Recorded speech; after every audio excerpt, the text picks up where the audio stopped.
Hello, ladies and gentlemen. Welcome to NJPW Puroresu Review. I am your co-host, 2/3 Andre C. Right over here, I've got my tag team partner.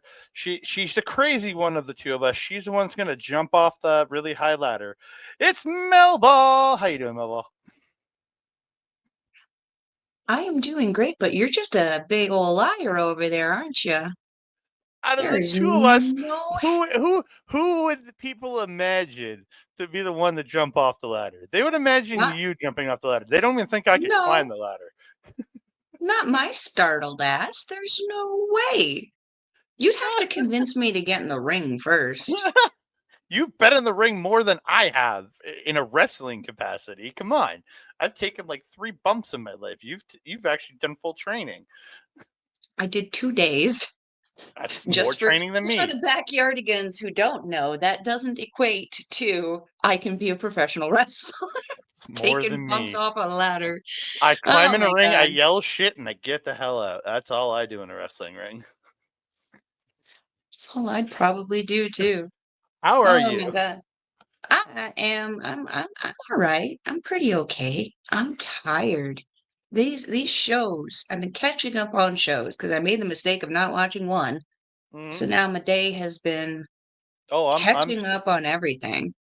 I'm a Ugh. couple shows behind right now. I still have so we are here to chat Wrestle Mhm. Kingdom 19. That Mhm. happened this morning as we record this.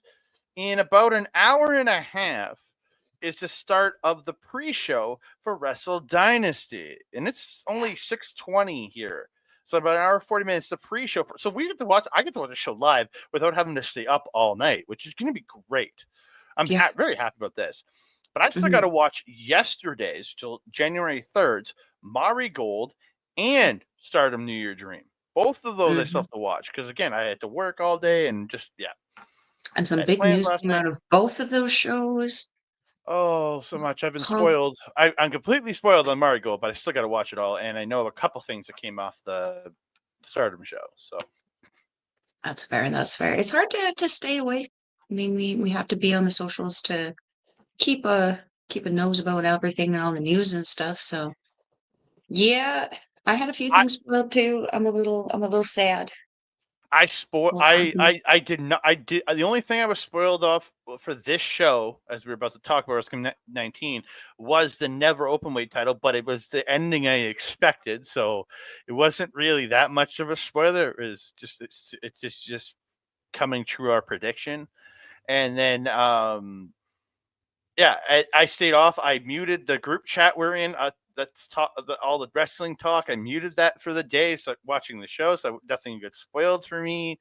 Yes, I So know you you met. have some messages waiting that I'm Oh, sitting I've there like responded. Andre's probably watching things. He'll get to us when he gets to us. I responded. Don't worry. I responded to the group chat. The meeting chat? Oh, there's an eating. Oh, I saw it. I just didn't Yeah, that respond. no, yeah. I Yeah, you respond. just No, didn't respond. I answered for you. I'm pretty sure I responded. That was okay. Well, we'll talk about this later because this is not part of this show. We got to get through this. No. We have about an hour and 45 minutes until, or in 25 minutes until Wrestle Dynasty starts, but it'll still be another 10 minutes for the show actually, 10, 15 minutes for the show actually starts. So let's And get we're into gonna this. give Melball time to have a quick shower before we do that. We don't need that. Rude. Let's now let's get into it. Let's talk some Wrestle Kingdom 19 right there. Ooh, look, it's beautiful. I Yes. love that graphic. It came out. It was They're very nice. yeah, same Very background crisp. that where they. It's the same background the Elite put out on New Year's Eve the one year when they announced AEW. That's that's amazing. I love that for that. Let's kick it off with the New Japan Rainbow. The Ranbo, Ranbo, Ranbo, not Rambo, Ranbo. That's They have some trouble with the M and the N's, I'm noticing. We saw the Invisible Man on DDT, not the Invisible Man, and now we're watching the Rambo, not the Rambo. but Rambo. It'd be weird if they were having a Rambo because they'd all be like wrestling inside of Sylvester Stallone. I mean, that'd be I weird. mean, could you imagine though, with them just tying up their little bandanas and just going hard? I would love it. Rambo. Everybody's doing their best Rambo impression. That'd be great. The kickoff. Entrances. That would be pretty freaking funny. The first entrant in this match was the Great Khan. Second entrant in here is making his return to New Japan Pro Wrestling after working in the Noge Dojo with the Young Lions for the latter part of this year. It's War Master Josh Barnett, a man who worked in New Japan back in the early 2000s, actually. And is also a UFC fighter, King of Pancrase, UFC Heavyweight Champion, Pride Champion. This guy's done a lot in his career. The guy who's been running Bloodsport since Matt Riddle at WWE. So, yeah, Bloodsport has been his game for a long time. So these two kick it off. Yeah. Third entrant, Josh Barnett's student, Boltin Oleg, makes his way out because he did train with Barnett at the dojo. Fourth out is Hirooki Goto. Out number 5 is Blue Justice Yuji Nagata. And Nagata and Barnett locking up in a kind of a symbolic rematch from Barnett's first ever match in New Japan Pro Wrestling for the IWGP Heavyweight Championship back then. So, yeah, they want to capitalize on the fact that it's a former UFC champion. So Boltin and Oleg and Josh Barnett end up fighting at one point. Boltin tries to toss Josh Barnett over the top. Josh pulls him over with him, and they both go tumbling to the floor to be the first 2 eliminations in this match. What was impressive about that one is that he had him in that lock. I don't remember what it was, but that they went over and they never broke it. They were still on the outs. It's like a triangle or armbar almost. That's kind of what I thought it was. But like again, what was the most impressive is when they fell out of the ring and they didn't break the lock. He kept. Barnett kept that lock on, and they started ringing the bell furiously, trying to break them up. I didn't see what ended up coming out of that, but looked pretty cool. Yeah. Out number 6 is Togi Makabe. Number 7 is the power walking fiend himself. It's Kenta power walking his way down to the ring. I love this. I like it. I love Kenta because he can do both. You know, when he wants that intensity, he is intense. He will be that Kenta that he needs. But when he's in something like this, you know, he's and when he enters the arena like that, it's just going to be comedic gold. And it was. So Nagata and Kenta are facing off. They're fighting. Kenta ends up tossing Nagata over the top rope. Nagata tries to pull him over, but Kenta gets free and boots Nagata off the apron, eliminating him for the third elimination. Out number 8 is YOSHI-HASHI. Out number 9 is the man who is out pimped tonight, Yujiro Takahashi. I was going to say, that was a conversation I had with somebody, that Yujiro Takahashi has got to be the worst pimp in existence. Never, ever coming out with a ho-no-mo. Yeah.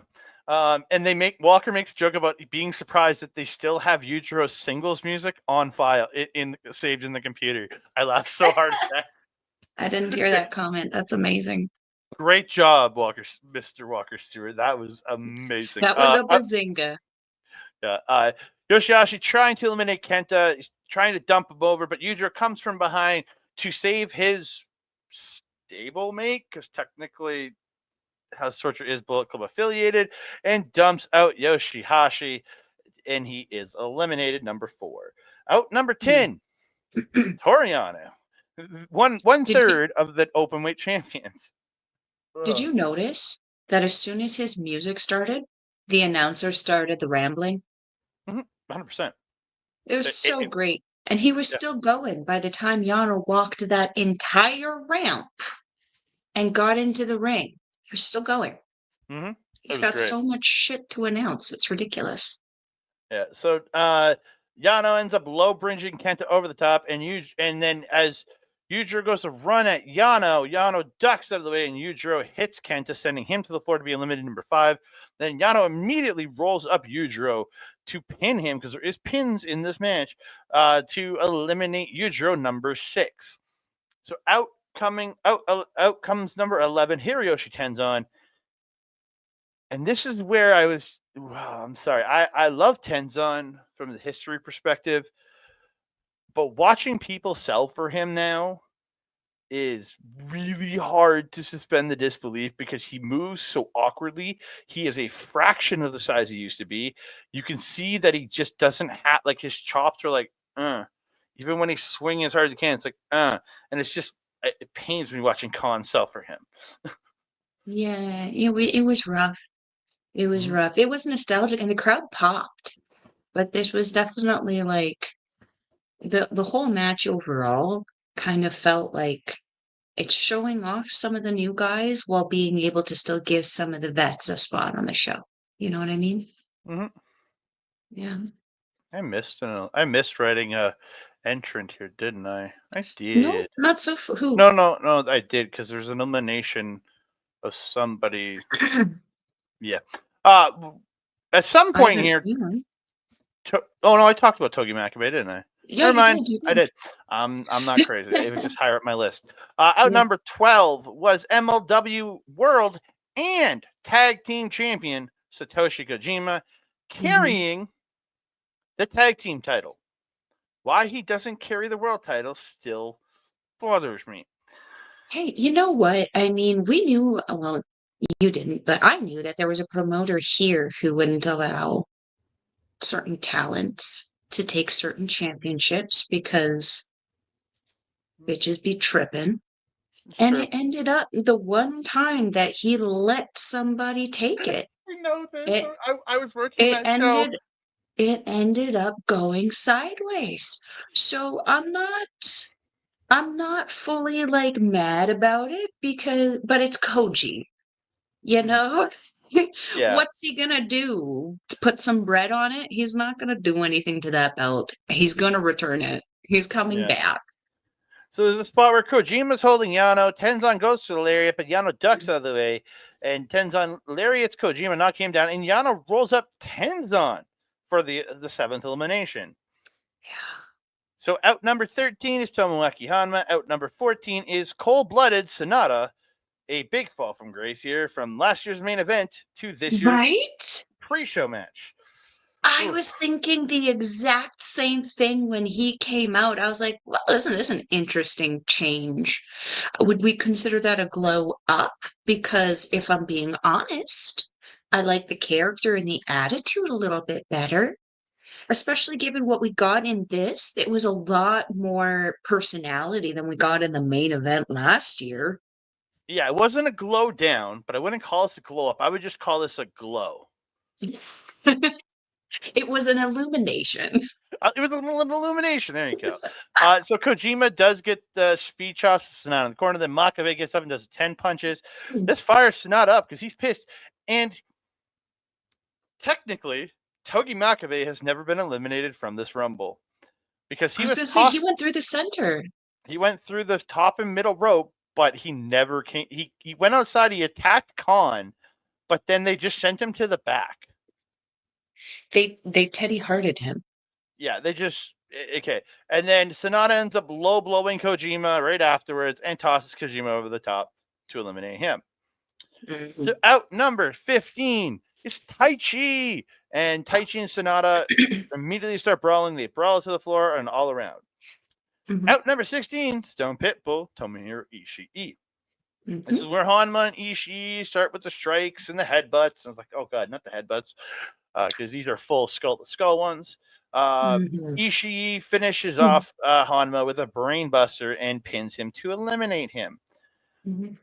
Out number 17, the final entrant at number 17. Great count. It's Alex Zayne, the Sauce. Welcome back, Mr. Saucy. Look, we've known from few past Rumbles, both big and small, numbers are hard. Well, we were at one, and it was like a 28-person Rumble. I think the one you and me were recently at. Yeah, and it originally started as like a 36-person one, and then as people wanted none of that bullshit, they dropped out, which is fair. Yeah, I agree. Sanada shoves the ref. He goes for the low blow, but he misses. So he grabs Taichi's legs, puts it between his own, and fakes out that Taichi kicked him in the balls. So the ref disqualifies Taichi out of the Rambo. So the Rambo, you can be eliminated by a DQ. And then Disappointed in you, Kenta Sato. I expect better of your reffing. I don't. Not from any Japanese ref, honestly. That's because you don't like Marty. Oh, Kenta no. Sato is the good ref.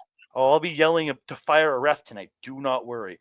And then Sanada has the great idea to jump over the top rope to the apron, and then Taichi boots him off of it, and he gets eliminated, and they brawl to the back. Yeah.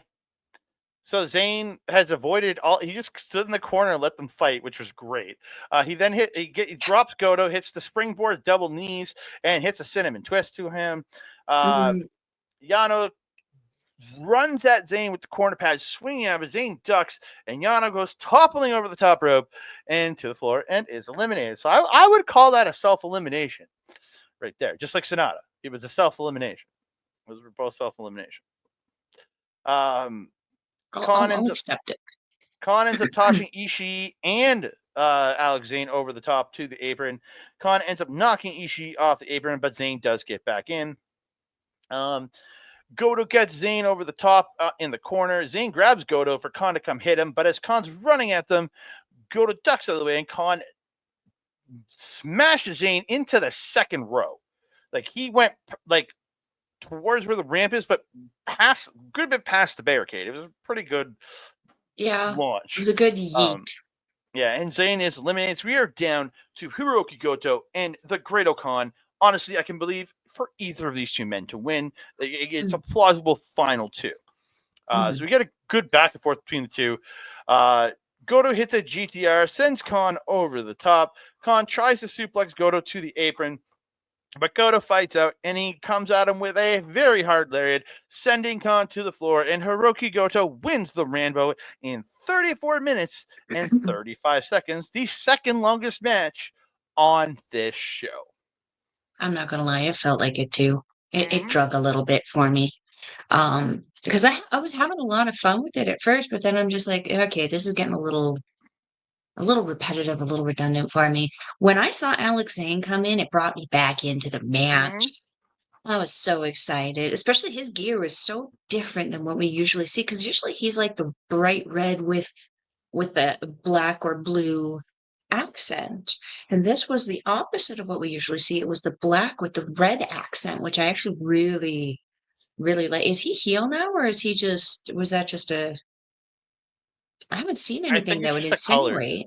It's just the colors for the show. Because his temperament was the same as it usually is, which is very facey, very over with the crowd. The crowd loves him there, and rightfully so.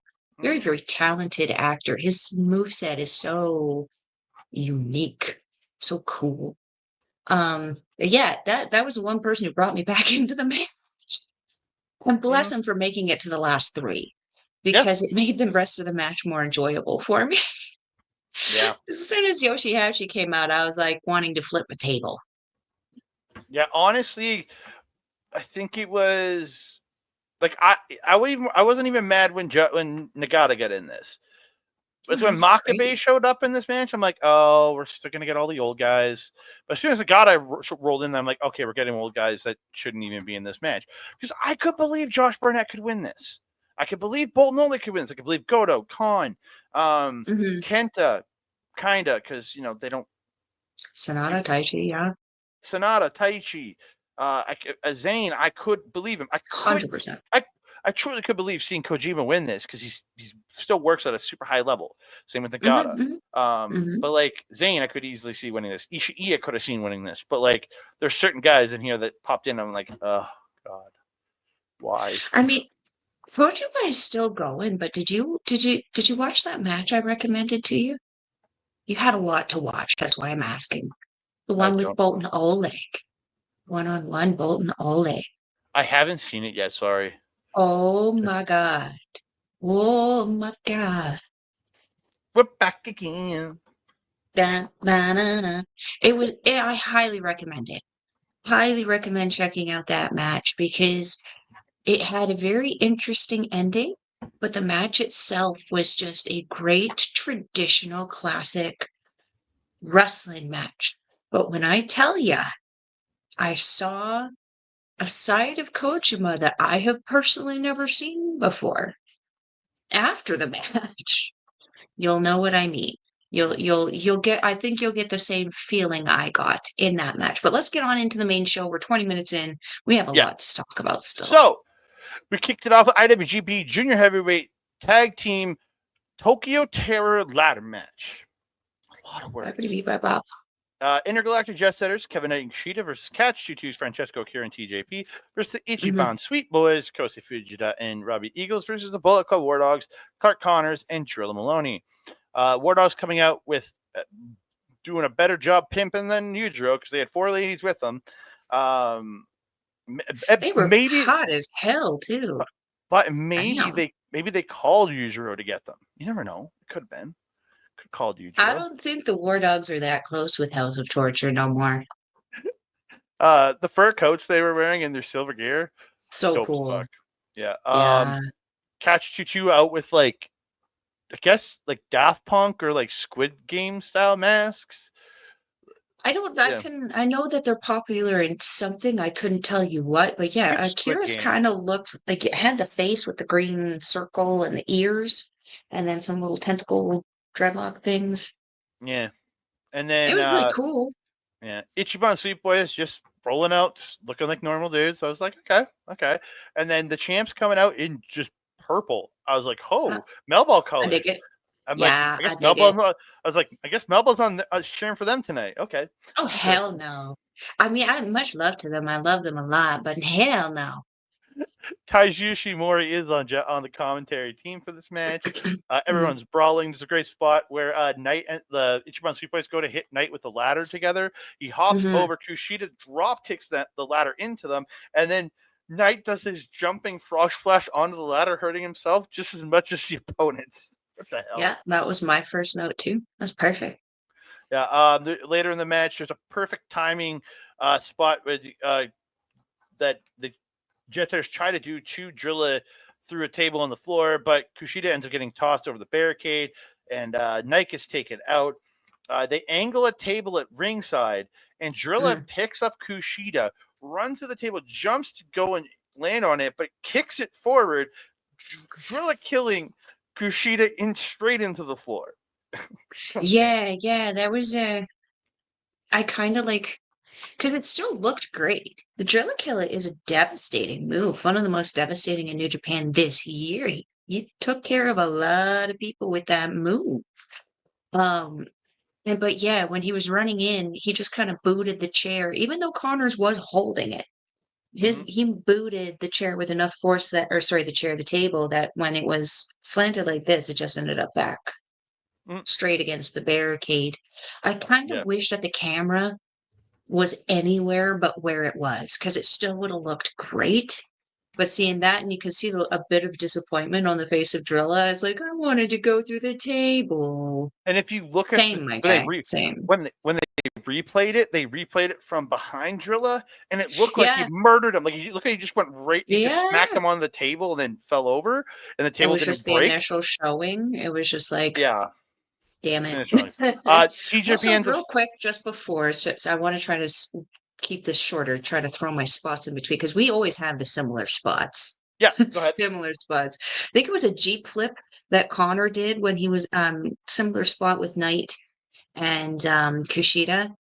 Or sorry, with Knight, Kushida, and Eagles, where he did the splash with the ladder. Knight running into the United Empire, Akira and TJP holding the ladder, doing that Jeep flip, kind of just run into it and just yeeting the two guys across with the ladders. Also very, very cool. Yeah.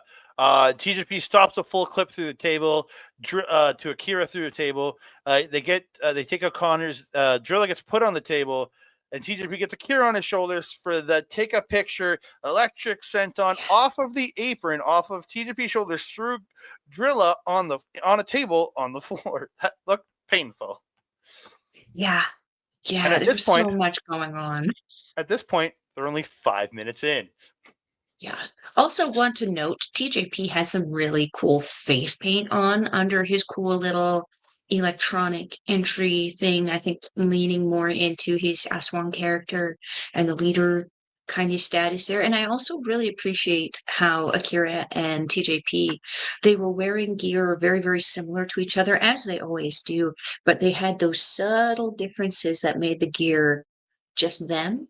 I really, really liked how they looked. Very cohesive. Continue. Yeah. Knight sets up a big ass ladder, and they puts another ladder between the ladder and the ropes. Connors ends up getting put on the prone ladder, and Eagles comes out of nowhere with a springboard 450 to Connors on the ladder. I'm like, oh god. Yeah. Another big spot where the two ladders are set up. Akira and Fujita are climbing up, and TJP climbs up under Fujita, gets him on his shoulders, climbs back down, walks around, and Akira comes Yeah. off the ladder, hitting leaning tower to Fujita. Great spot. Yep. Perfect. Yeah. There's a spot where TJP missed Eagles when they're up top and hits at the final cut off of the top of the ladder through that prone ladder, breaking it at this point. Knight comes off the top of the ladder to hit this really rough looking, perfect timing onto Drilla's legs. Yeah.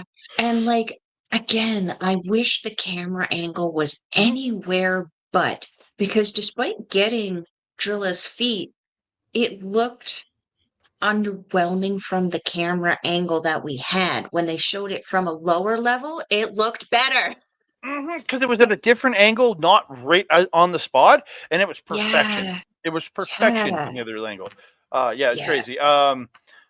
There's submissions in the ladders. There's an ankle lock in the ladder. There's Eagles getting getting his Romero special in the ladder, or his Ron Miller special in the ladder. Sorry, it just Also, all this time, Drilla Moloney is trapped under said ladder. That point is important. Yeah, and then Knight starts climbing up the ladder after everybody's fallen off, and Drilla just lifts the ladder up from underneath and just tosses Knight off the ladder to the floor.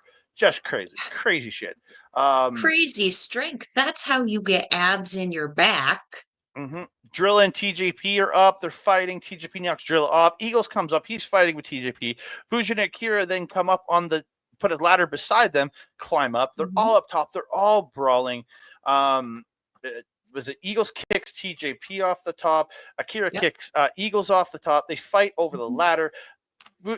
Fujita ties Akira's feet into the ladder, pulls him over, holding him down, and pulls down the tag titles. And the Ichiban Sweet Boys are your tag team champions. I called it. Yes. Yeah, I know. Here's the thing, though. It ceases the importance. I mean, the tournament itself ceased the importance of it, but it ceases the importance of the tag league trophies. I personally would have liked my story better, where someone else, these motherfuckers, won the title, and then TMDK said, all right, but we won, and we want our one-on-one match, which we are entitled to, because now this is just a very convoluted and just not awesome end of the year, because the two most major tag team tournaments that were supposed to happen to this company had absolutely no meaning. Which is disappointing. I've been saying this for a couple months now. Yes, I know. Well, you started saying it. I agree with you. But at the end of the year here, this kind of ending with this match, that kind of ends that story. It's kind of them just kind of going, we're good, we're done with this. But it's like, that's I'm sorry, that's some RCW shit.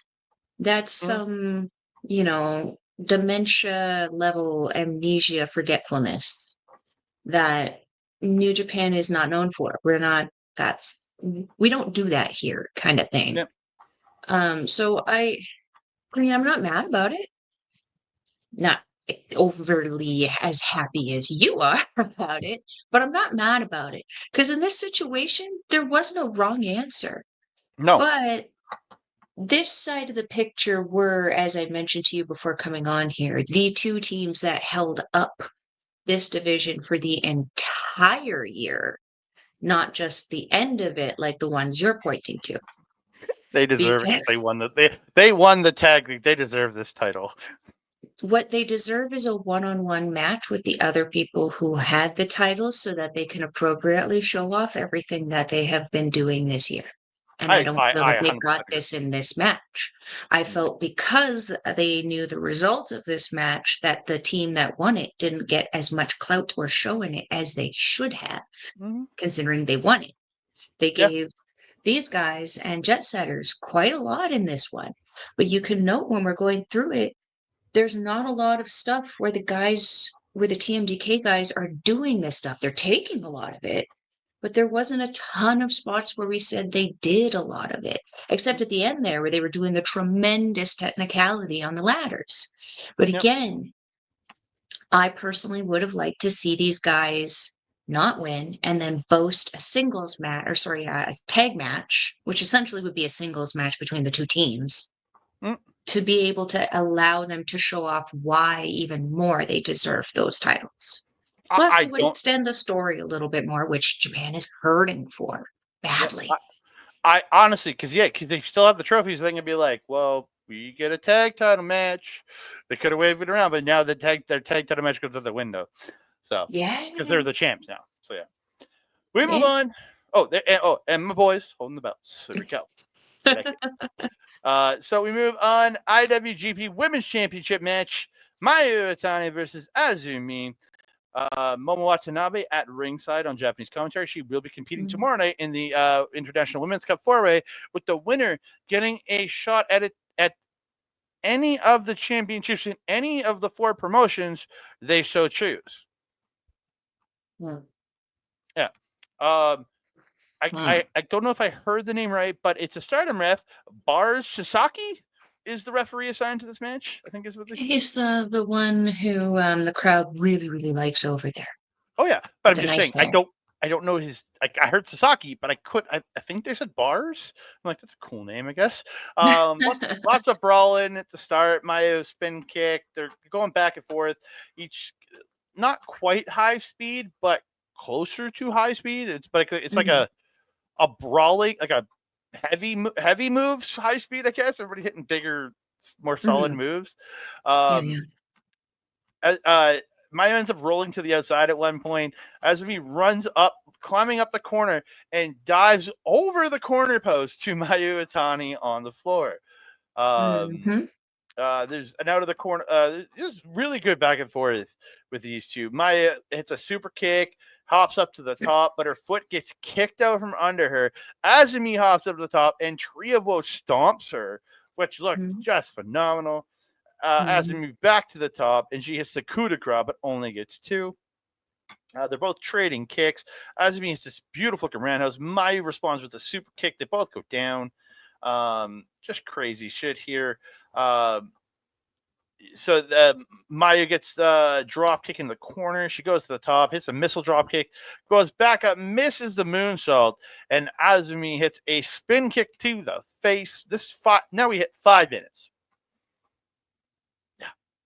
This is nuts. The Canadian Destroyer gets reversed into the 2-step Dragon Suplex, which gets reversed back into a Canadian Destroyer. Azumi then hits the Tiger Driver Canadian Destroyer because she underhooked the arms and did another Canadian Destroyer. So the Tiger Driver variation of it. But Mayu kicks out at 2.9. Again, Azumi goes to the coup de grace again, but Azumi up kicks her, and you can actually see Azumi's mouth start bleeding. Oh, sorry, Mayu. You said Azumi 3 times in that sentence. Oh, sorry. Azumi up to the top, but as she comes off her coup de grace, Mayu up kicks her in the face. There you go. And Azumi's mouth starts bleeding. Yeah. Yeah.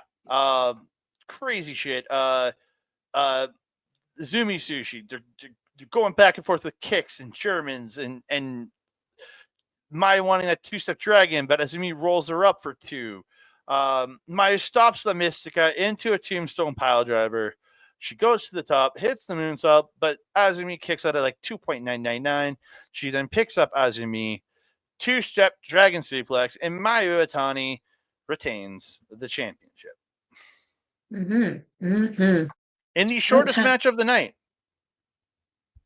which was crazy because like this was the one match that unapologetically had my attention from start to finish. I just enjoyed it.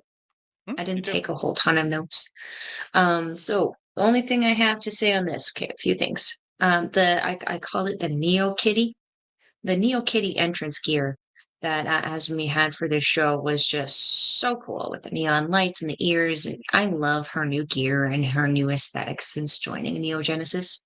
Mhm. Um, but yeah, that big dive that she hit to the outside, Asumi, was freaking phenomenal. So good. She's so tiny, but she's so aerial. She just flies. I also agree that the beginning felt very not high speed. They kind of worked their way up slowly into it, but overall, I felt like they never quite hit that high speed point, but they didn't need to.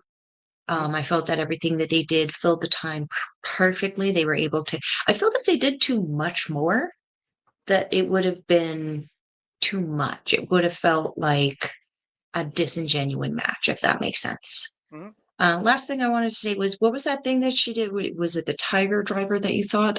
She kind of did this like flipping pile driver thing. Was that the Canadian Destroyer? Was the Canadian Destroyer, and then she went for it again, but double underhooked the arms and did a Canadian Destroyer with the pedigree style or whatever you want to call it. Like she Yeah, double yeah, under yeah. arms for the second Canadian Destroyer. I was like, Because she kind okay, of did that little hippity hop thing over top of it. Yeah. It yeah. was crazy unique, Mm-hmm. crazy different. This is why I love Stardom Wrestling. They're going to hit you hard, and they make up for like the fact that they're very, very petite looking women by hitting you like a brick shithouse and doing some really cool shit. Yep, I'm very happy about this. I am not terribly happy about the result though, because me either. when I was listening to the commentary, I think they said that she's only had like 8 defenses, This which was is number pretty 9. cool. Yeah. So it's like, that being said, I know there's not a lot of big shows, but there's other big shows that are happening in other companies that this company is partnered with. Mm-hmm. So I don't know, maybe it's just because like Mercedes Monet is really womp womp womp in your face about her title run, which I love and appreciate because it brings attention Mm-hmm. to the professional wrestling and eventually stardom. Um, but I don't know. I feel like they're not putting as much effort into the IWGP Women's Championship as much as they are the New Japan Strong Women's Championship. Yeah, Like, I would agree with that. I don't feel that it's Mayu's fault, but I feel that a refresher would probably benefit the title. Yep, I agree with you fully. I think this is the time to pull the trigger on Azumi being champion, but I guess not. Maybe next time. Maybe next time. Maybe not. The champion still retains. And we move on. 4-way match for the NJPW World Television Championship. Sold out Ren Narita defending his championship against the headbanger El Fantasma, the Imperial Unit Jeff Cobb, and the Grip Ryo Oiwa. Again, Love that they're everybody's bringing those names back. I think I've said it before and I mentioned it to you before, but I love the secondary name. The sold too. out, the headbanger, the grip's a little weird. It kind of like that one's gonna take a while to grow on me. It's like the Gene uh, Blast. that- The Gene Blast. yeah, I still don't like that one. yeah. I still don't like Gene Blast. Well, because it literally is just another word for ejaculation, right? I literally just realized they need to be a tag team. The Grip and the Gene Blast just makes Oh, perfect sweet sense. baby Jesus. Oh, why am I friends with you? Because you love me. Um, big crazy shit to start. ELP gets a Tope Suicida onto Rita during before the match even starts. Everybody's fighting back and forth. Just everybody taking each other out over and over because Mhm. again, everybody's trying to think. Oiwa does a teardrop suplex and Rita sending him to the floor. Then ELP runs Oiwa to the floor. ELP goes for the dive, but gets caught by ELP. He goes for the tour of the islands, but ELP rolls him up for 2, and then ELP grabs the hand, goes for the rope walk, but Cobb pulls his hand away and punches ELP, knocking him onto the two on the floor, like Perfect. coffin Perfect drop style. timing. Yeah. Yeah. And then you see Jeff Cobb look. He smiles. And he's like, oh, and he starts running, hits the other side of the rope, comes back, and launches over the top for one of the biggest Tope Con Helos I have ever seen. It is not fair that this man can wrestle the way he does, can do moonsaults, and can do Tope Con Helos. Yeah. The It's moonsault was not one thing. fair. Yeah. The Right? moonsault was I one could thing. suffer that insult. I could suffer that. But a tope con hilo.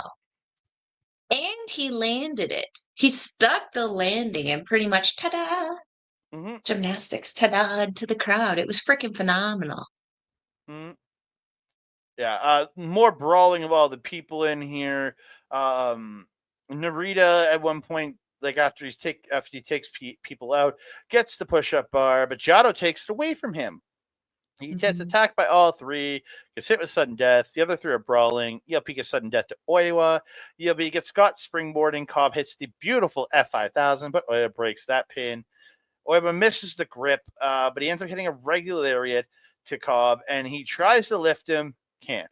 Tries to lift him again, but lifts him on the third try for the Dr. Bomb, but Narita pulls the ref out because this guy's a jerk. Narita comes in with the push-up bar, misses, and Oiwa tries to go for the grip, but he does get hit by the push-up bar. Cobb then catches the bar as it's swung at him, and he breaks it over his knee. Goodbye, push-up bar. I never have to see you again. Get a better Until weapon. he goes to a thrift shop and gets another one.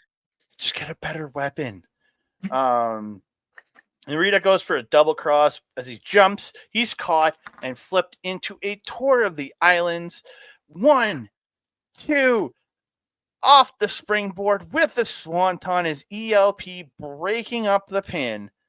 Then over the top, hits a plancha to Oiwa on the floor to take him out, and then comes back up, springboard into Thunder Kiss 86 on Ren Narita for the win. Yeah, buddy. I'm happy with this. I predicted Cobb for this one, but I'm happy for this. Really happy. My original prediction was Oiwa, but when I put my Instagram prediction thing out yesterday, I did circle ELP to win because he's a can't because I made the prediction before he was added to the match. So, that's fair. That's fair. I liked how these guys, all four of these guys, just flowed so effortlessly together. At no point in time was I worried in this match for anyone's safety, for the story, for someone being pinned. This match was a great roller coaster. I expected it to be good, but I feel that like ELP was like the cherry on top that made this match the absolute perfection that I felt that it was. Talked about that. There was that one point where in the corner confusion, as I wrote down, where Cobb ended up power bombing Awiwa, who was suplexing ELP off the top rope there. That was just again crazy Tower spot was there. great. That Tower Doom was great. But like not only the wrestling was great in that moment because we've been shitting a little on production placement up until this point, but that spot was absolute perfection because they went over, they switched camera views for the landing, and the camera that caught the landing did the earthquake shake and then focused immediately on ELP's face, who's selling the ever living hell out of it. Everything about that moment in this match, I was like, this is why I watch wrestling.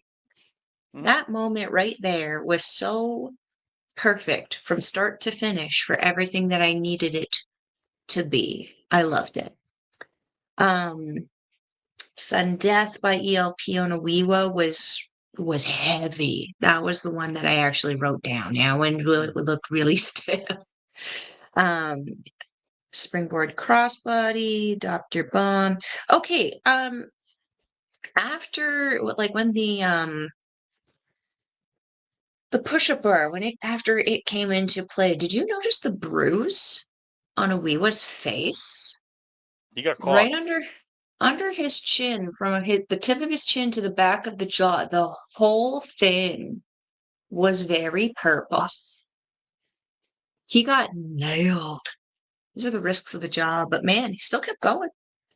Yeah, this was a really fun, very impressive match. I actually expected to not really enjoy this match. I expected there to be a lot more shenanigans than there were.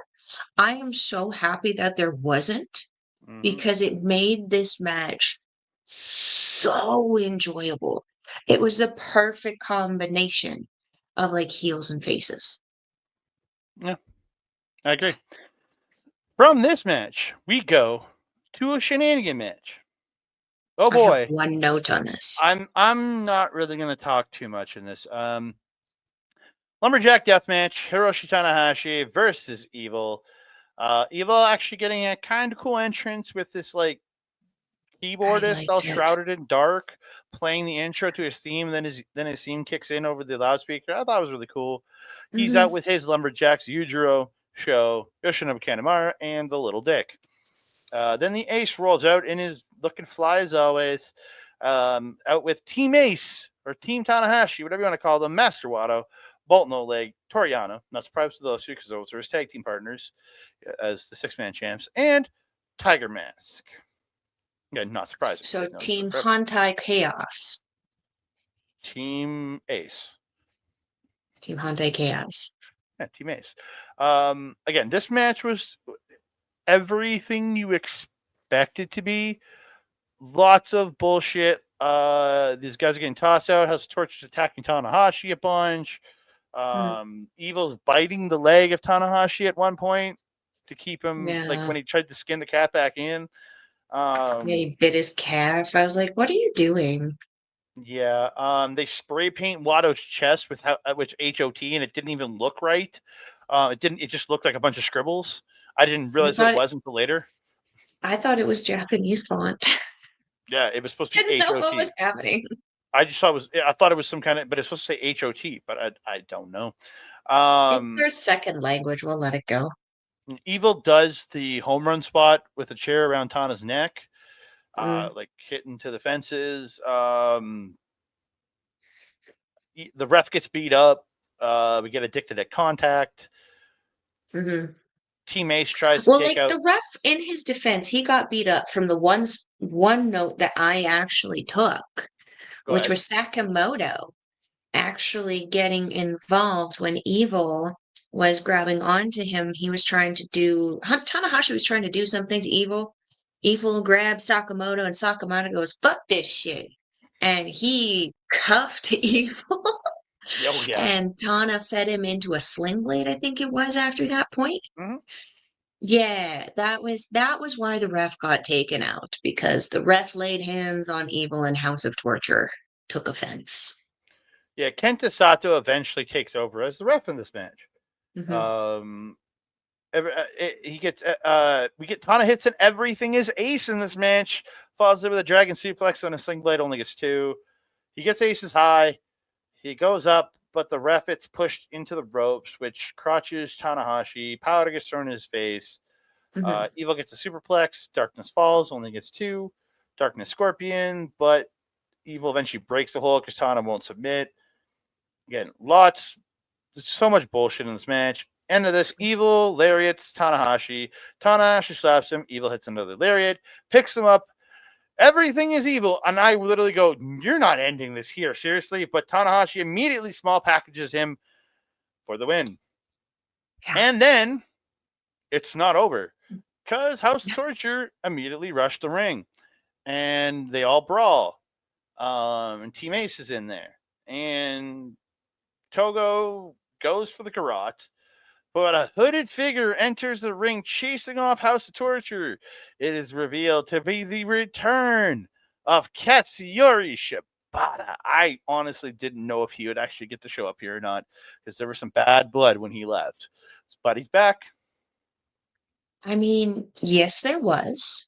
There was some bad blood, but the president wasn't this president, was it? Mm-hmm. It's true. It was a different presidente. Which is why when people ask me, do I ever think I'll see Kota Ibushi back in New Japan Oh, Wrestling, 100%. I say absolutely. Because it's not the same people. It's like the same people. I feel like there's a bigger chance of seeing someone like Mercedes Moné back in WWE, even though I know a lot of people don't want that. There's a better chance of seeing her back in there now that the dementia era Mm-hmm. seems to be long past and that there's someone there who would actually value her. So yeah, I like this, and yeah, tell us what it's set up. So Shibata helps Tanahashi up. He asks for a mic and he says, if you're not tired, how about we have a match tomorrow? And Tanahashi says, I've never been tired. Let's do this. So it's official. There's Tanahashi versus Katsuyori Shibata. Yay! This will be fun, especially Yes, given the last time, like I saw Shibata was against Tommy Billington. That was a great match. Katsuyori Shibata looked exactly as he did before his injury. So this will be great. Yeah. Anything else? No, All right. torture. Match of the night is up next, or one of the two potential match of the nights is up next. The Tokyo Terror and one of the matches later have all entered my list for match of the year. Ooh. Very early list. Mm. International Championship and the Never Openweight Championship are on the line. Shingo Takagi versus Konosuke Takeshita with the man returning to Japan, Don Callis. I promise it's the last time I'll talk about him. This was two hosses just smacking the piss out of each other, just running into each other. Takeshita hitting that flying shoulder block to drop Takagi. Takagi fighting back with a hip toss and a shoulder block, dropping Takeshita. Just man, the elbow strikes from Takeshita, the freaking lariats from Shingo Takagi. They're just beating on each other. The spot where they end up on the like Takagi's on the floor, he dodges the plancha, yanks Konosuke Takeshita off the apron, and DVDs him on the floor. Is it definitely driver on the floor? Oh, Mm-hmm. Mm-hmm. yeah, that was The brutal. audacity, though, of Takeshita to interrupt the Oh first yeah, time. he did. He did. Paid for that though. There's so many spots in here. Takagi goes for a made in Japan after he does the fire up spot, but Takagi reverses into an exploder. But then, he stops made in Japan, but then Takagi hits an exploder. But Takeshita comes back with a German. Takagi comes back with a backdrop, and Takeshita comes back with a German, and both men are just laying out like, like it just. And then they do this great shot at ringside of both titles with the man, Tomohiro Ishii, sitting behind them. Doesn't have a headset on. He's just sitting there watching. And he's just, it's like, I'm waiting for one of you. It was a great spot, man. Yeah. There's a great spot where Takeshita hits a lariat, falls it with a bastard driver, and then falls right through into his wheelbarrow suplex. He lines up for that running knee strike, but Takagi comes out of nowhere, just lariating his head off. Both men are down. Just so good. Takagi hits an elbow and then hits this like a made in Japan, but he only gets two. Like dropping Takeshita on his head with it. It's like brutal. They're lariating each other. Takeshita hits us, goes for the flying Juni Akiyama style knee, but kind of only gets a glancing version of it, like because it kind of got half blocked. He does get Takagi up on the top rope and runs him off the top. He hits the knee, but Takagi comes back, kicks out at one, hits a blue thunder bomb, but Takeshita gets at a 2. Takagi does get a modified version of Last of the Dragon, but wasn't complete, and he doesn't capitalize on the pin here, which I was like, oh, goddamn. Takagi, they're hitting lariats, trying to drop Takeshita, but Takeshita hits the boot, Poison Rana, but then Takagi coming back with his own Poison Rana. I was like, Mm-hmm. and he gets up, hits a shotgun. Takeshita, Takeshita back up, hits his elbow drop to the back of Takagi's head. Just like, oh god, that scared me a little with the crack that you heard off of it. The end comes. Takeshita hits the elbow, but Takagi comes back with elbows and a headbutt, but Takeshita hits the knee, but then Takagi hits a pumping bomber. Takeshita gets a hard elbow, only gets 2, so then he lifts Takagi, Raging Fire for the win. Mm-hmm. This was good. I just watched this. I didn't take any notes. It was so freaking good. So freaking good. Just when I thought that Tsuji and Takeshita couldn't get any better, you give me Takagi and Takeshita. I mean, obviously, I'm disappointed with the loss because that means one of the 2 worst things that I thought could happen to that title is going to happen. One of which is that it's going to be kidnapped by an AEW person, and despite Takeshita clearly seeing the value of wrestling in Japan, it doesn't mean that Don Callis is going to translate that to the powers that be, that the Never title needs to be here. So, and especially when we don't get the IWGP Women's Championship regularly, we don't get the New Japan Strong Women's Champion being defended regularly. It does very much sometimes seem that when AEW people get a hold of a New Japan belt, it just kind of disappears for a while. It's like if we don't want to have to actually care about a title for a bit, you put it on someone in AEW and they go away and they just hold it on TV every couple of weeks or maybe on ROH. And then we eventually see it back like 4 or 5 months later when they decide that they don't want it anymore and it's lost enough value. Or it goes on Tomohiro Ishii. I love Ishii, but I don't feel that he's a person to carry a title anymore because I don't know what he's going to do with it. All he's going to do is defend it. And that's not a problem, but he doesn't have somebody to really talk for him in the meantime, I'm concerned about the future of this title. I don't want it to become the hot potato title just because we've lost the KOPW one now. And the other factor is I don't see Ishii winning tomorrow. Is the fact that the AEW title is on the line again tomorrow. So Takeshi ain't dropping that tomorrow. If we lose a title because of your bald-headed boy there, I'm not going to be happy. Don't blame Don. Blame Tony. Don't blame Don. Blame Khan. I blame both of them because I guarantee you Don is the translator and business maker in which I know Takeshita can talk, but I know that he's probably not as fluent in business aspects as Don is. So Don is obviously a mouthpiece for him in more ways than one. And not just as a loudmouth manager at ringside. I bet you he's a business guy for him too.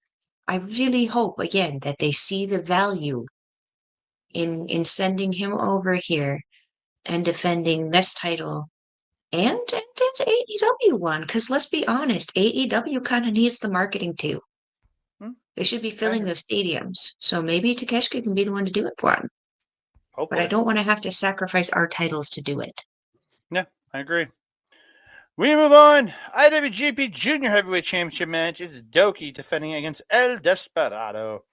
Doki has an entrance with this weird long-haired guy who's all dressed in white. I think they said he was like a demon of some kind or some kind of spirit. Japanese folklore spirit. I don't know. It looked really, I thought it was cool.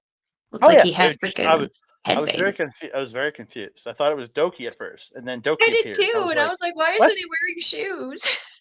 I was so confused. They did say that the 11 of the last 13 title defenses of this title at Wrestle Kingdom have been title changes, so the odds do not favor the champion in this match. And the last person to successfully defend was El Desperado. Quick start. They're flying around. Despy avoids the Tope Suicida. Doki then eventually does knock Desperado off the apron, hits the Tope Suicida. They're fighting around the outside. Doki hits this rocket-like Tope Suicida.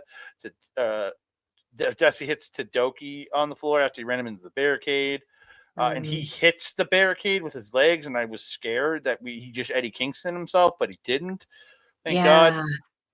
Yeah. They brawl around. They both get back in at Mel's not least favorite number, 16.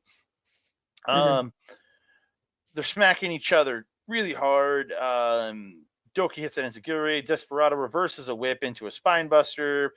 Doki pulls a Doki Choki. But Desperado reverses into the cloverleaf. But Doki does get to the ropes. Daybreak is caught at one point, but Doki reverses the suplex and Rana's Despy to the floor. Desperado does the dive, but Doki goes to the top and he hits the Doki bomb to the floor and dislocates his elbow. Yeah. As soon as he landed, I was like, no, not the wiggle. He wiggled. When you land as an athlete, there's that moment where when you go completely rigid and stiff, you're either going to catch yourself and it's just going to stay there, or you get this little wiggle, this little tiny wiggle. And as soon as he wiggled, there was no way to go, and the bone just went out. Yeah. So the referee calls an end to this match essentially by forfeit due to injury. And El Desperado is your new junior heavyweight singles champion. So he gets the mic. He says, Doki, when you go as hard as you do, these things happen. I will not apologize to say I'm sorry, as this is what happens when you put your all in. We will do this again. And then he tells the crowd, so let's fire it up for the rest of the evening. I really hope Doki is okay. I know from what post wrestling is reporting, it is a dislocated elbow. It's a dislocation. I don't know if it's I'm pretty sure it's elbow, because where it looked out, it looked in the elbow. Where it landed, yeah. Where he landed and the way it kind of, from where it looked like it jimmied, that's what it looks like. As someone who has dislocated my elbow myself and also put it back in myself, it's not a pleasant experience. It does take a couple months to kind of recover from fully with constant treatment and stuff. I don't suspect he'll be out as long as Yo was, but I'm a little disappointed, not because of the injury, but now that I'm seeing a consistency in this title. Is this title cursed? Might be. Because it always seems to be those left arms that are just a problem. Because wasn't it Yo's left, shoulder, blah, blah, blah, blah, blah, blah, blah. Wasn't it Yo's left shoulder that popped out in his match with Sho for the same title? I don't remember. Pretty sure it was his left one. No bueno, because this match was really starting to kick up. This is so good. You could tell there was some animosity going on here. There was intensity. They were fighting so hard. And then it just ended. And I found myself wanting more. It was sad. But obviously, well wishes go out to Doki. We want you back. Yep. And your Doki Choki.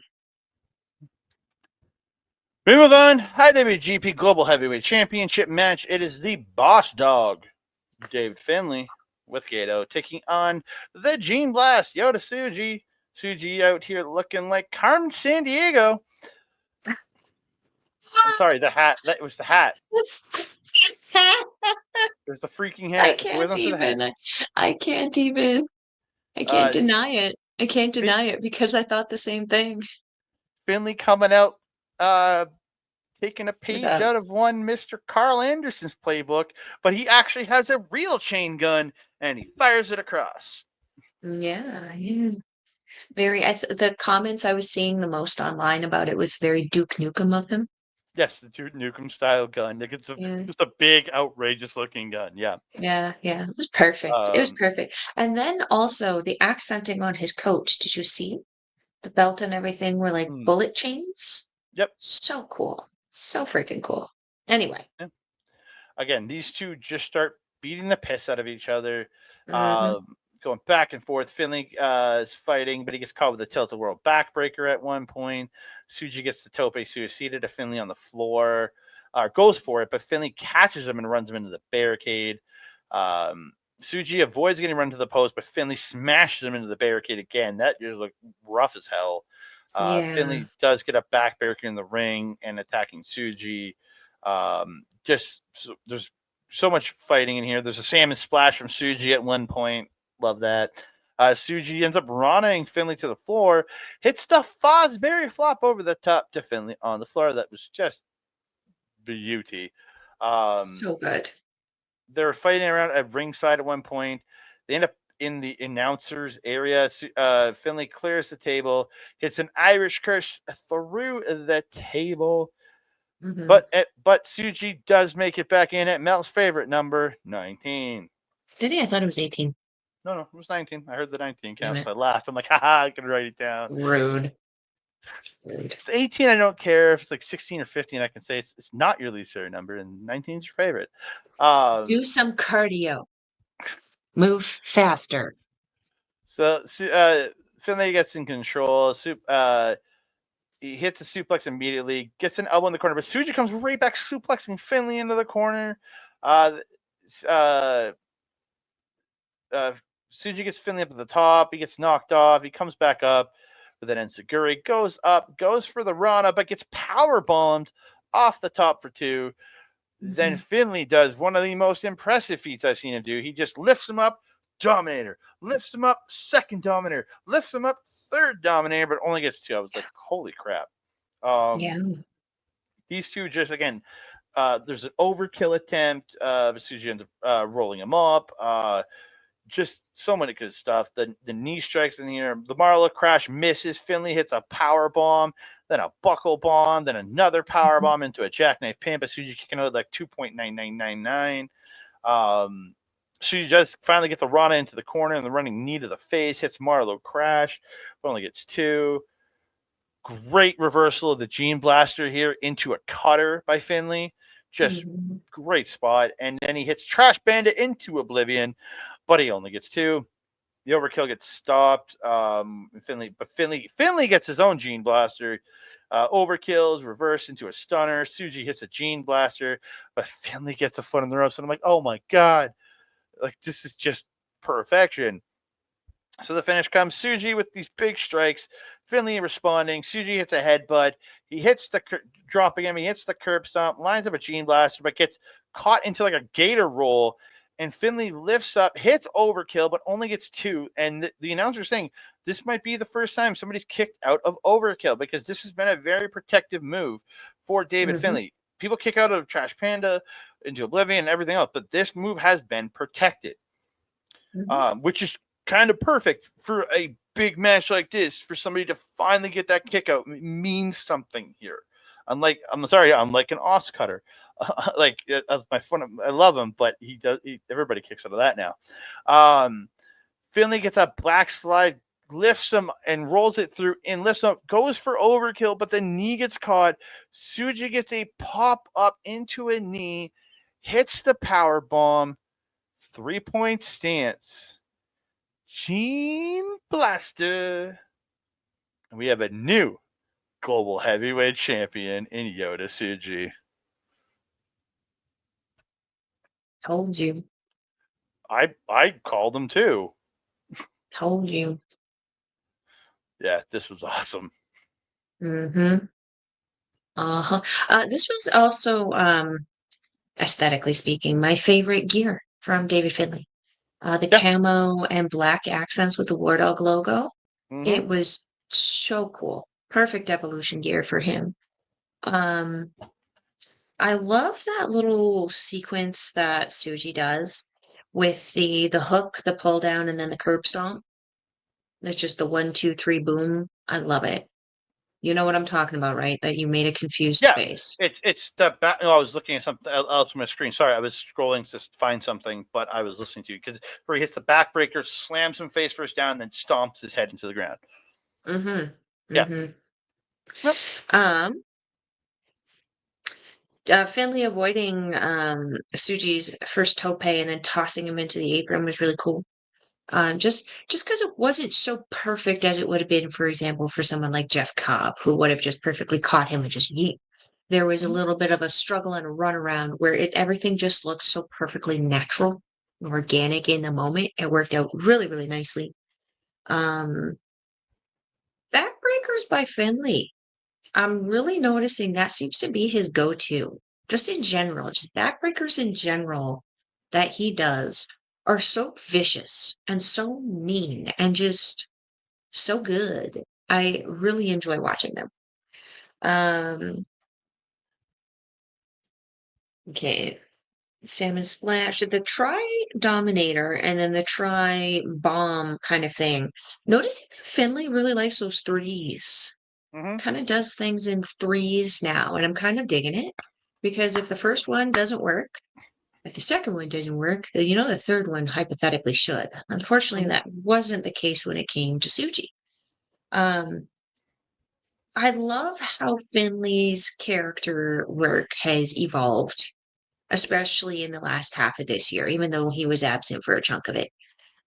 Because he went from being someone who he would sell in the ring, but he wasn't selling so much. He wouldn't be showing any kind of desperation or any kind. He's the only emotion he would kind of show is that bragging, that arrogance, where he's in the corner flipping off the crowd. I'm the best, like all this kind of stuff. We saw Finlay start to get frustrated, starting to scream a little bit more. I don't know if it's because Tsuji tends to be a bit of a screamer and yell a lot and all that kind of stuff. But I felt that we saw a little bit of character development and frustration coming out in David Finlay in this match as it was starting to wind down. Maybe a little bit of desperation that he might know that he might not be able to kind of contend with this monster that is Tsuji. And in the end, unfortunately, he wasn't able to pick up that win. I'm not mad about this, obviously, because I called it. And I think that this is a great opportunity for Finlay to kind of regroup because he had this title for a very long time. This title was pretty much made for him. And though there was some, we'll call it muddling in the couple months after this when he dropped it to Nick Nemeth, got it back. Um, yeah, I really do feel that this year coming up is going to be a year where we see David Finlay really batten down the hatches on the Bullet Club and start to make a bit more of a push throughout the world and not just in Japan. But selfishly, I hope that the focus is Japan. What I really hope for David Finlay this year is he's going to be a guy that can work with Zack Sabre Jr. on a couple of the big shows to really help cement Sabre through the year so that Tsuji can be the guy you build up and give him the G1 so he is the one taking the title from Sabre at Wrestle Kingdom next year. Oh, yeah. Big dreams, big dreams. Again, I just think it'd be really cool to see Tsuji kind of have the year built and you can use Finlay in a really good spot because he's over as hell as a heel. And he can be a good guy to work with Sabre this year as one of the challengers throughout the year, maybe even a couple times this year. Well, Bullet Club is one of it's the only big kind of heel something in Japan right now, much like Hate is in Stardom. So, yeah, absolutely. You got a lot of really good heel guys to work with, but David Finlay, I think, stands to gain the most from it, as well as Tsuji in something like that. We just need to hope that they can get someone who can help translate that story. Because Gato's been doing all right, but it's very obvious that there's some stretched thinness happening in certain areas that could use some improvement. Yeah, I agree. Yeah. So we move on to the match that underwhelmed me the most this evening. other than the Evil and Tanahashi match, because I didn't expect anything from that match. And I really thought, thinking about it, listening to other shows, this match would have been great a few years ago when it was supposed to happen, but COVID and them not Yay. pulling the trigger for another 4 years hurt this match because Naito is that much 4 years older, 4 years more hurt, 4 years more macularly degenerated. Imagine what this match would have been in 2020. And that's what hurts the most, right? Because this was supposed to be the anniversary show match, but it got taken away from us because of COVID.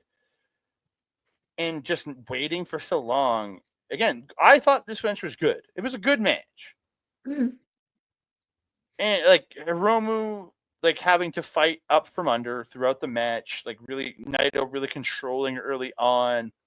Hiromu fighting back, getting his dynamite plunger at one point. This is where the match really kind of got more to the favor of Hiromu. Got the time bomb. Again, lots of working back and forth. Naito reversing the time bomb at one point into Destino was actually a really good reversal. I like that. Naito starts working over the neck, hits that Esperanza off the second rope, that flip DDT, and really just looks gross but awesome at the same time.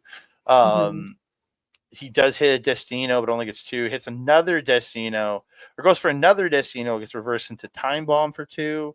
Again, there's good stuff here. Like time bomb 2 gets reversed. Naito was working over the neck. Hits the Enziguri. The Destino's reversed into a Hiromu roll. And I'm like, oh, please God, let it be over right here. But no, because he won so many matches with that. Hiromu gets a shotgun drop kick. And he hits his own Destino. Picks him up. Hits time bomb 2, which is his ultimate finish. But Naito kicks out. And I'm like, oh my God. What? No. I'm like, I was kind of mad at this point. Fighting back and forth. Naito catches him with a spine buster and gets another Destino for 2. Naito ends up slamming Hiromu, goes to go up, but Hiromu grabs the leg, not letting him go up for the start. I think he was going for Stardust Press. Movie doesn't hit much anymore. Naito picks him up, slaps him, hits Valencia, and then picks him up. One more Destino for the win. And I am very disappointed by the end of this match. It was a good match, as I said.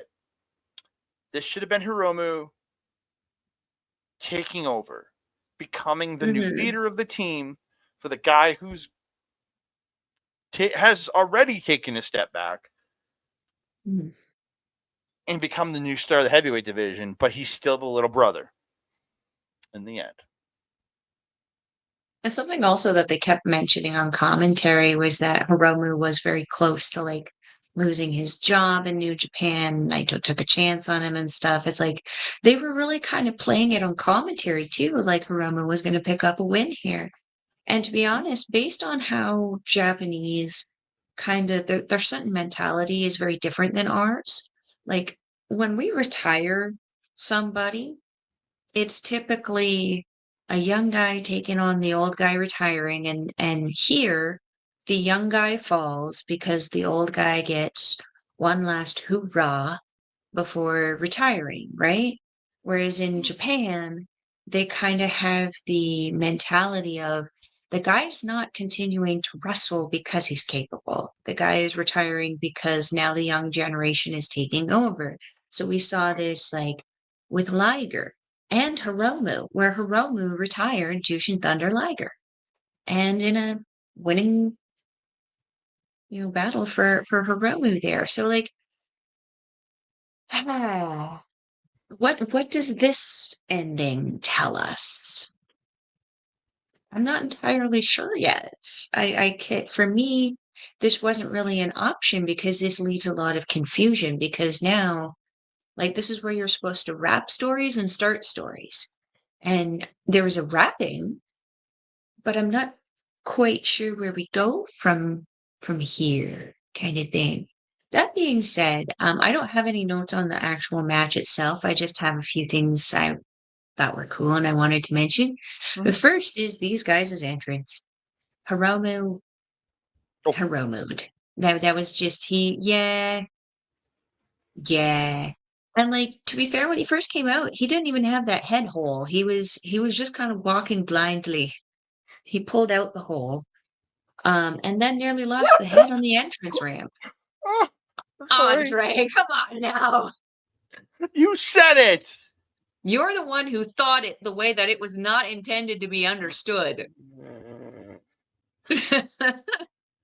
Oh. Anyway, he nearly lost his head on the ramp too when he started walking. He had to really hold on to the giant. I don't even know what that is. It was cool. It was adorable. It had long arms and he had really big boots on too. It was essentially a mascot for something. I just don't know for what, but it was adorable. It's And the then mascot Naito, for Hiromu's mind. same, my guy, same. And then Naito coming in with this like there was the very snake Mhm. inspired black tuxedo with some silver blingity blingies, and then I believe the pin chain thing on his lapel there had some LIJ markings on it or something. Very, very cool. Uh, but I do kind of share the same kind of sentiment as you. Kind of the match itself was pretty good. It just wasn't what I expected. Yeah. And I think maybe that's my fault. I went into it with too high of expectations for what was built up for it, Hmm. but it didn't really feel like it reached its full potential at any point, even at the end.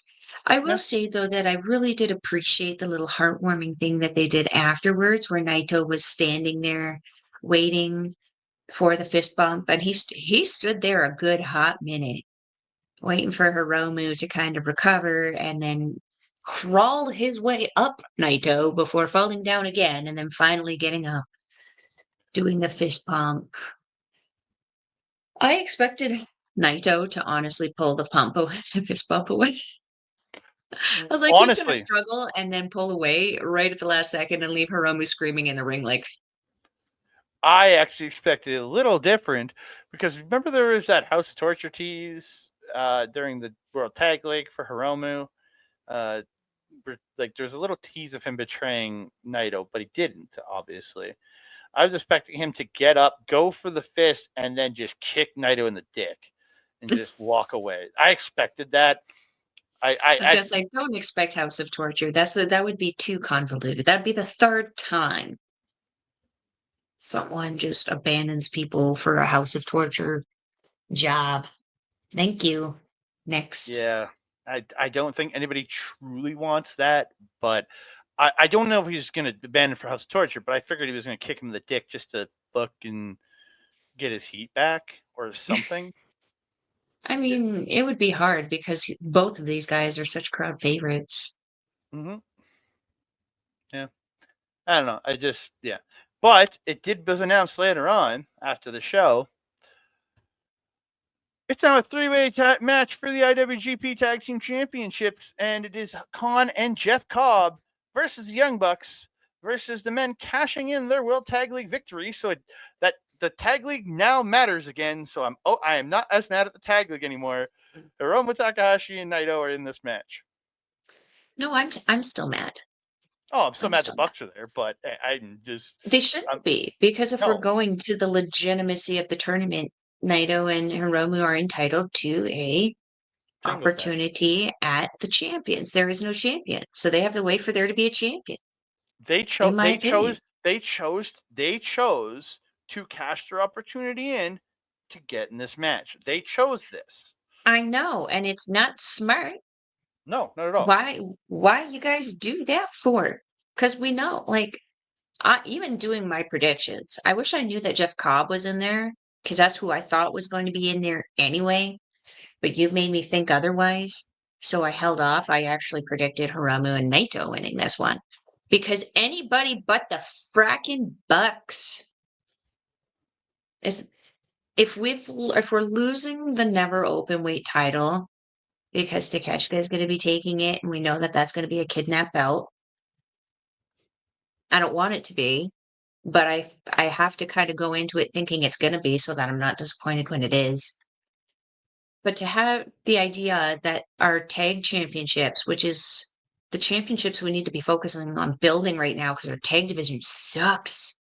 I haven't even picked a best team because I don't know who to pick because I don't feel like there is one.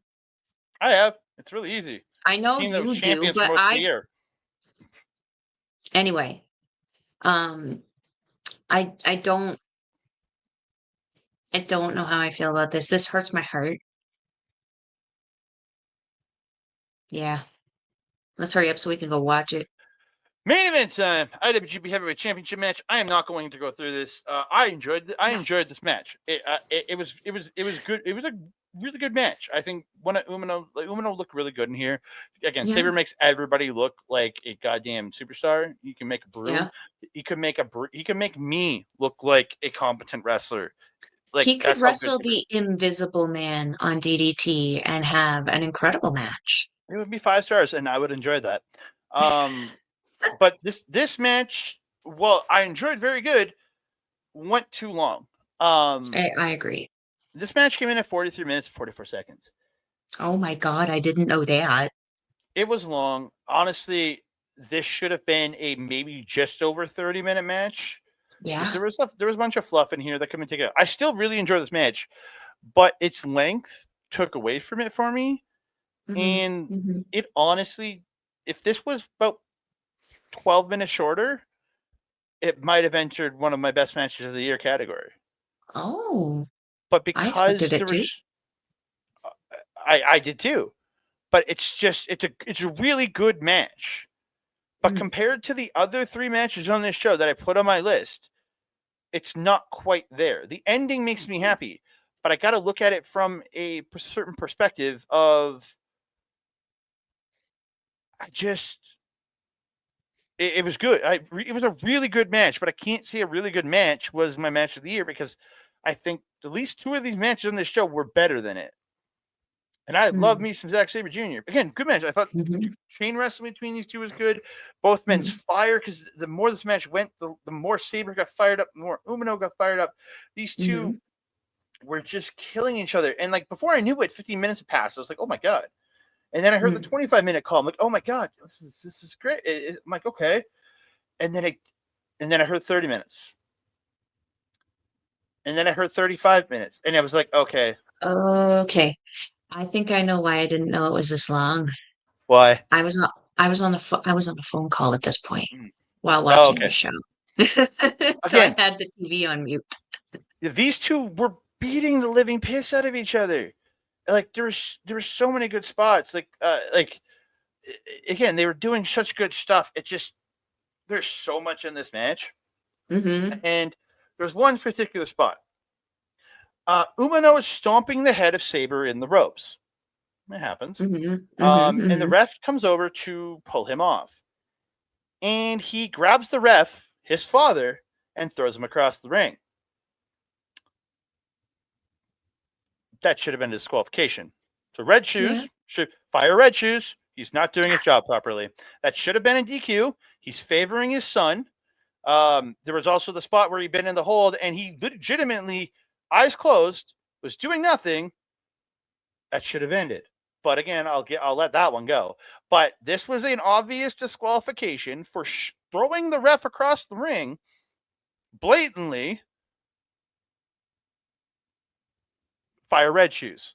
It's back. My fire red shoes is hashtag fire red shoes. You're always hating on him. When he doesn't do his job, I'm gonna shit on him. The great spot where Umino reverses a move of Sabre's and hits it, a beautiful looking Emerald Explosion, falls there with a Blaze Blade to the face. Great spot. The end of this match, though, after that Blaze Blade, he goes for the Death Rider. It's reversed into the ankle lock, which gets reversed into a victory roll for Umino, but he only gets 2. Sabre then hits a boot, hard slap across the face, and catches Umino with like an inside-out lariat. I'm like, oh my God, you don't see Sabre hitting inside-out lariats to people, but he did here. It looked great. Umino,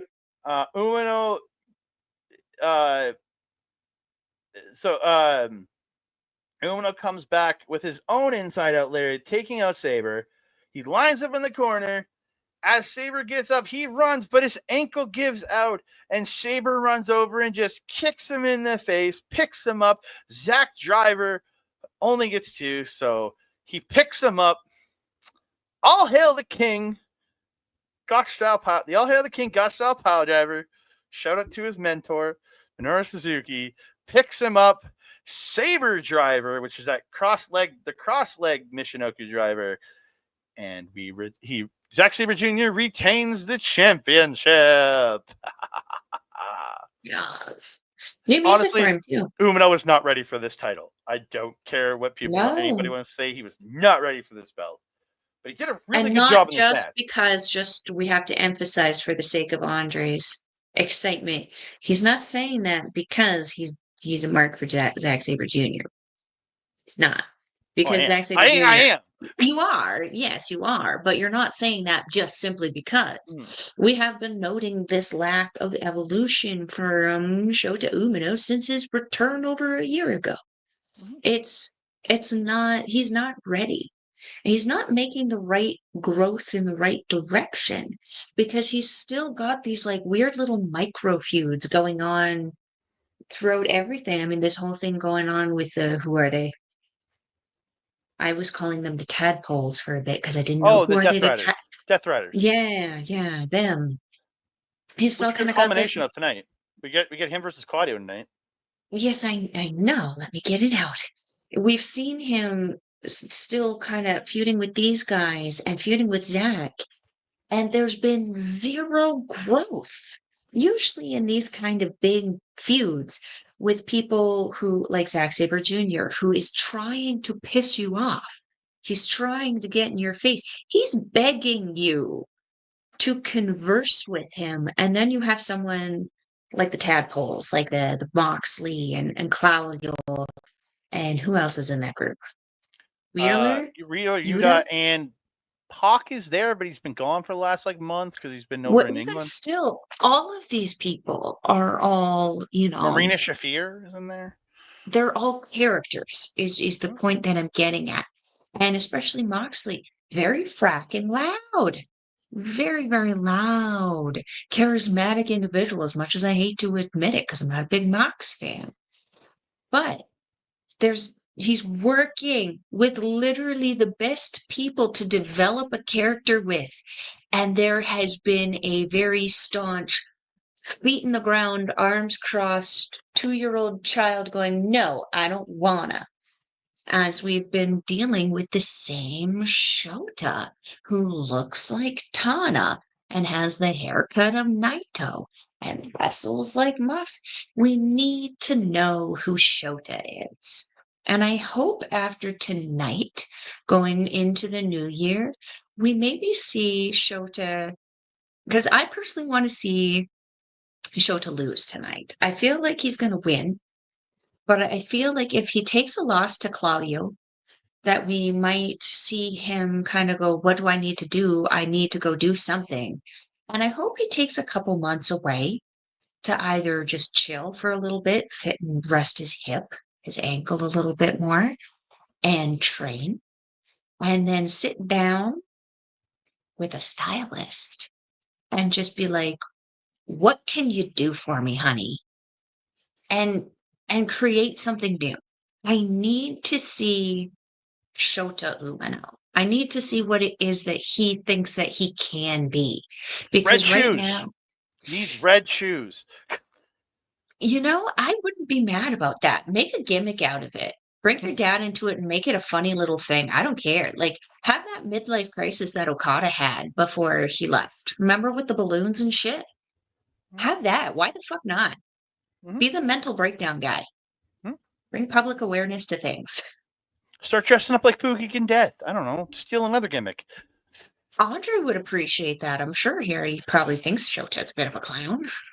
Very much so. So post-match, Sabre gets the mic. He says, "You're not the ace yet, but you impressed me here, and I'll be waiting for you again. I am the winner, and I will win tomorrow. Happy New Year, everybody! Enjoy tomorrow, and this is the year of TMDK." Again, this is all translated by Charlton live on there. Yes. So again, I just got little things, but yeah. And then he sits on the apron with his boys, and two of his boys now have gold. Let's go. Yeah. Well, we're missing a few people, but Missing 3 people, but Well, if I'm two of those people, I'm a little pissed at this company. me too. I'm pissed at this company already for not having those two as champions again, but that's bad booking. Yeah, Gato, fix it. Yeah. But we've come to the end of another episode of NJPW Puroresu Review. There will be another one out in the next couple days. Dynasty, we will have a review. It's just we're not sure when we're going to be recording. We have a recording with A+. We have a recording with A+ tomorrow, so I don't know if we're going to be able to get this one, Dynasty in. And then Melball's got a live show on Monday, so probably won't be able to record it till probably Tuesday. But there will be another episode coming out for covering Wrestle Dynasty, and then we're going to have our debut show of Did You Noah next week for the Noah pay-per-view. We'll have a review of Dream Review Mario will return with a review of First Dream. We'll try to get a New Year's Dream review out there at some point, but that might just be in Japanese Wrestling Update next week. But yeah, we'll get you covered.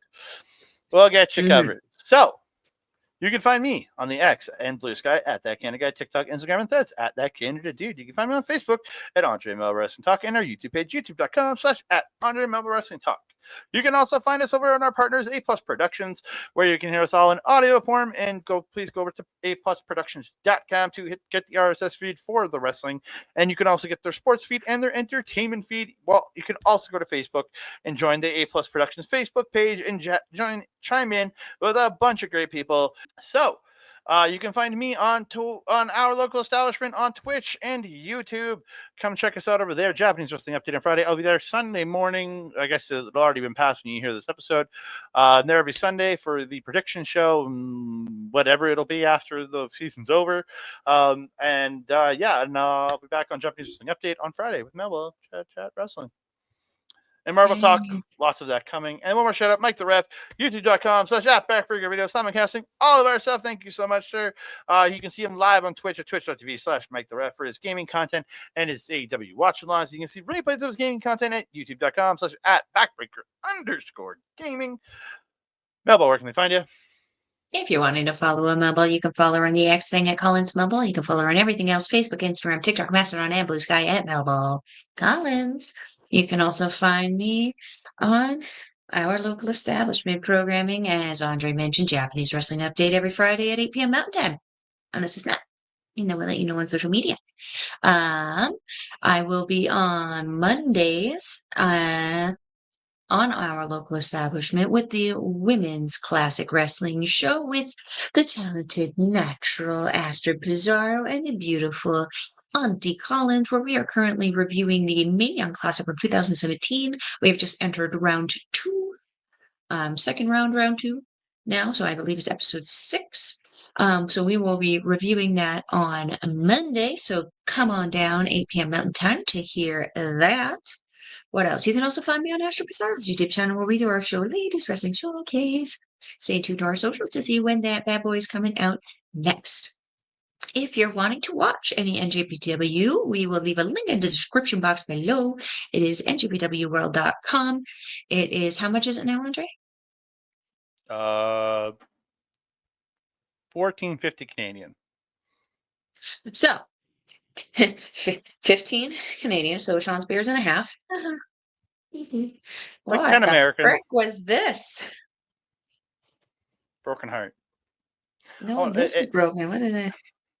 It's the Grinch's heart. It's going to go 3 sizes. Anyway, Sean Spears and a half, 15 Canadian, to subscribe to NewJapanWorld.com. If you're wanting a taste of some of the matches that you will be experiencing, all of their TV title matches are all free, including the one we talked about tonight. So you can go on there, take a gander at all of those, check out Zack Sabre Jr.'s TV title run before he got the IWGP big title, and then subscribe, because it's definitely worth it. Andre, my trusted friend and colleague, do you have anything else to say to the beautiful people? I just want to say thank y'all for so much for tuning in. If you are listening on A Plus Productions, thank you so very much. If you do want to hear this in audio form, go to aplusproductions.com, add the RSS feed for the wrestling feed to your podcast catcher of choice, and also go over and check out the Facebook page A Plus Wrestling on A Plus Productions on Facebook. And if you are watching on our YouTubes, whether it's on Andre Melball Wrestling Talk, whether it's Backbreaker Video, thank you so very, very much. We really do appreciate you. Please like the video, subscribe to the channel, comment down below. Don't forget to share us out to all your friends, family, and just crazy people who like ginger ale. I'm one of them. And don't forget to hit that notification bell so you can be alerted every time we drop a new video. Bingo. Hello. Hello. And that being said, I am your Melba. Over there is Andre. We will see you next time. Adios.